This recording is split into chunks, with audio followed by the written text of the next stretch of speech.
Everyone, good morning সবাইকে। তো চলে এসেছি জামাই ষষ্ঠী ব্লগ নিয়ে। তো এই দেখো সকাল সকাল কিন্তু আমার জোগাড় টোগাড় সব কমপ্লিট, পুজোর জোগাড়। আর এদিকে পাশের বাড়ি কাকিমা এসে যেখানে সব কিছু রেডি করে নিচ্ছে, মানে যেখানে পুজো হবে আর কি, এই পুকুর টুকুর কাটতে হয় সেই সমস্ত কিছু। তো এবছর পুজোটা আমাদের বাড়িতেই করব, কারণ পাড়াতে সবাই মিলে করতে গেলে প্রচুর লেট হয়ে যায়, আর এদিকে সমস্ত কিছুই লেট হয়ে যায়, রান্না বাড়ি। তো যাই হোক, এবার আমরা তাড়াতাড়ি করব বলে নিজেদের বাড়িতেই আয়োজন করেছি। আর আয়োজন কিন্তু আমাদের এখন সব কিছুই কমপ্লিট, শুধু ঠাকুরমশাইয়ের অপেক্ষা। আর জানোই তো ঠাকুরমশাইরা কোনো সময় সঠিক টাইমে আসে না, তো কি আর করা যাবে। এই যে সকাল সকাল ছানাপোনাকে উঠিয়ে দিয়ে স্নান ধান করে একদম নতুন জামা পরে দিয়েছি, কারণ বেসিক্যালি এই পুজোটা সন্তানের মঙ্গল কামনায় করা হয়, তো সেই জন্য ওদেরই আগে। তো এই দেখো ঠাকুরমশাই এসেছে, আর এই যে পুজোও শুরু হয়ে গেছে। তো এই যে পুজো হচ্ছে, আর এত রোদ এত গরম ছিল, মানে কি বলবো, ঠাকুরমশাই একদম পুরো স্নান করে গিয়েছে। সেই জন্য এই যে আমি মাথার উপর ছাতা ধরে আছি, বেচারা কষ্ট হচ্ছে বলে। তো ঠাকুরমশাই পুজো করে চলে গেছে, তারপর যার যেটা নিয়ম থাকে আর কি, সেই নিয়ম পালন করছি। এই যে সন্তানের মঙ্গল কামনা বললামই তো। তো এই যে সন্তানকে মানে বাচ্চাকে হচ্ছে ষাট জাগিয়ে দিলাম, দইয়ের ফোঁটা দিয়ে দিলাম, তারপর সুতো বেঁধে দেবো। আর যেটুকু নিয়ম থাকে আর কি, এক একজনের এক এক রকম নিয়ম থাকে, তো যে যার মতো নিয়ম পালন করে নিচ্ছে। এই যে আমিও আমার কাজটুকু করে নিচ্ছি। তো দেখো, এই দেখো গুরু দাদা নতুন জামা পরছে ষষ্ঠী উপলক্ষে। দেখো গুরুর জামা দেখাও। এই রোদের আলো আছে, এই দেখো গুরু দাদার জামা পরছে কি সুন্দর। তো আমাদের পুজো কমপ্লিট, এই যে কপালে দইয়ের ফোঁটা। আমাদের পুজো কমপ্লিট হয়ে গেছে, এখন আমরা ফ্যানের হাওয়া খাচ্ছি, এখন রেস্ট নেব, প্রসাদ খাবো, খেয়ে দিয়ে তারপর কোথায় যাব, খেয়ে দিয়ে যাবো দিম্মার জন্য গিফট আনতে। হ্যাঁ, দিম্মাকে একটা গিফট দিব, মানে মাকে একটা গিফট দিব, তো সেই গিফটটা আনতে যাব জামাই ষষ্ঠী উপলক্ষে। আমার মায়ের জন্য আমার গিফট, মানে আমাদের তরফ থেকে গিফট, ছোট্ট একটা গিফট। তো যাই হোক, ভিডিওটা স্কিপ না করে তোমরা দেখতে থাকো। বলো। তো তারপরে দেখো বসে পড়েছি সবজি কাটতে। তো বললাম যে বেরোবো একটু, মার জন্য গিফট আনতে যাব। তো মা বলছে যে দুপুরে খাওয়া দাওয়ার আয়োজন করেছি, একা হাতে এত কিছু করতে নিলে অনেক লেট হয়ে যাবে, তো তুই একটু হাতে সাথে করে তারপরে যা। তো যাই হোক, আমরা সবাই মিলে লেগে পড়েছি মাকে জোগাড় দেওয়ার জন্য, মানে আমরা জোগাড় করে দেবো আর মা রান্না করবে। তার মধ্যে ছিল প্রচণ্ড গরম, আর এই যে আমি কাটাকুটো করছি, আর এদিকে আমার ভাইয়ের বউ এই যে এদিকে মাংস ম্যারিনেট করছে, এদিকে দিদি মিক্সিতে মশলা করে দিচ্ছে, মানে সবাই মিলে একদম সমস্ত কিছু রেডি করে দিচ্ছি। কারণ মার হাই প্রেশার, প্রচণ্ড গরম ছিল, মানে কি বলবো, রান্নাটাই রিস্ক হয়ে যায়। তো মাকে এই যে সমস্ত কিছু বাইরে বের করে দিয়েছি, বলছি তুমি বাইরে রান্না করো আর আমি এদিকে ঘরে টুকটাক করে দেবো। তো মা এদিকে মাছ টাছ মাংস টাংস রান্না করবে, আর আমি এদিকে ঘরে ভাজা টাজা ডাল শাক এই সমস্ত কিছু করে মার হাতে সাথে এগিয়ে দিচ্ছি, কারণ এত গরম পড়েছিল, মানে মার ওপরে মানে প্রেশার হয়ে যাচ্ছিলো প্রচণ্ড। সেই জন্য এই যে দুজন মিলে করে নিলাম। তারপরে মোটামুটি রান্না প্রায় কমপ্লিট, এদিকে মুড়ি ঘন্ট হলেই হয়ে যায়। তো মাকে বললাম এবার তুমি করো, আমরা একটু বাজার থেকে ঘুরে আসি।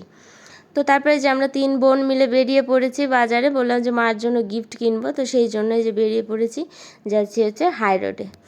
তো চলো দেখতেই পাবে মার জন্য কী কেনাকাটা করি। তো এই যে চলে এসেছি ক্ষুদিরাম মার্কেটে, নেব হচ্ছে মায়ের জন্য একটা প্রেশার কুকার। তো শাড়ি গয়নার প্রতি আমার মায়ের কোনো ইন্টারেস্ট নেই, বলছে যা দিবি আমার সংসারের কাজে যেন লাগে তেমন একটা গিফট। তো আমি দেখলাম এইটারই প্রয়োজন, মানে প্রেশার কুকারটা একটু নষ্ট নষ্ট হয়ে গেছে, সেটি ডিস্টার্ব দেয়, সেই জন্য আমি এবার একটা প্রেশার কুকারে দিয়ে দিই। তো এটা হচ্ছে ছোটো মোটো একটা গিফট বললামই তো। আর আমরা তিন বোনে মিলে প্ল্যান করেছি মাকে সামনে একটা কিছু দেবো, তিনজনে মিলে একটা কিছু দেবো। তো যেটা যখন দেব তখনই তোমাদের সঙ্গে শেয়ার করব। তো দেখতেই পেলে আমাদের প্রেশার কুকার নেওয়া হয়ে গেছে, তারপর ঢুকেছিলাম একটু কাপড়ের দোকানে। তো যাই হোক নিয়ে টিয়ে এখন এই যে একটু গরমের দিন আখের রস আমার ফেভারেট, খেয়ে দিয়ে এই যে এখন যাচ্ছি বাড়িতে। তো বাড়িতে গিয়ে তারপর হবে খাওয়া দাওয়া। তো এই যে বাড়িতে পৌঁছতে না পৌঁছতে আমাদের বাড়ির বড় জামাই এসে কিন্তু হাজির। এই দেখো হাতে দই মিষ্টি নিয়ে এক গাল হাসি নিয়ে আমাদের বড় জামাই হাজির। তো যাই হোক, ছোটো জামাই আসবে রাতের বেলা, মানে কি বলবো, একটা বিয়ে বাড়ি পড়েছিল তো জামাইবাবু, আমরা বেসিক্যালি রাতেই আয়োজন করি। তো এবার জামাইবাবু বললো যে আমি রাতে আসবো না, আমি দিনেই আসবো, সেই জন্য আর কি তোড়জোড়টা আরও বেশি তাড়াহুড়ো হয়ে গেছে আর কি। তো এই যে জামাইবাবুর জন্য আমি যে সমস্ত কিছু রেডি করছি, আর এই রেডির আয়োজন তো মানে কি বলবো, এই সাজানোর আয়োজনটা আমার ঘাড়েই থাকে সব সময়। তো যে আমি এদিকে সমস্ত কিছু সাজিয়ে গুজিয়ে নিচ্ছি জামাইয়ের জন্য। পঞ্চব্যঞ্জন আমার মা আর আমি দুজন মিলেই রান্না করেছি এবছর। তো যাই হোক, এই যে আমাদের কিন্তু সাজানো গোছানো একদম কমপ্লিট। এবার মার কিছু নিয়ম আছে জামাইকে নিয়ে, তো সেগুলো করবে, তারপরে জামাইবাবু খেতে বসবে। তো এখানে কি কি আছে আয়োজন সব কিছু তোমাদেরকে আগে জানাই, মেনুতে কি কি আছে। তো এখানে রয়েছে এই যে সাদা ভাত, 5 রকমের ভাজা। তো ভাজার মধ্যে রয়েছে পটল ভাজা, গাজর ভাজা, কাঁকরোল ভাজা, মিষ্টি কুমড়ো ভাজা, রয়েছে বেগুনি, তারপরে রয়েছে মুড়ি ঘন্ট, রয়েছে মসুরের ডাল, তারপর রয়েছে ইলিশ মাছের মাথা দিয়ে কচুর শাক, তারপর রয়েছে রুই মাছ, তারপর রয়েছে চিংড়ি মাছ, তারপর রয়েছে খাসির মাংস, তারপরে চাটনি, এদিকে রয়েছে ফল, তারপর রয়েছে দই মিষ্টি, তারপর ছিল ইলিশ মাছ, তারপরে ছিল পাবদা মাছ, আর তারপরে ছিল স্যালাড। তো পাবদা মাছটা কিছু করার ইচ্ছে ছিল, কিন্তু জামাইবাবু পাবদা মাছ ভাজা খাবে বলেছে, সেই জন্য পাবদা মাছটা ভাজাই।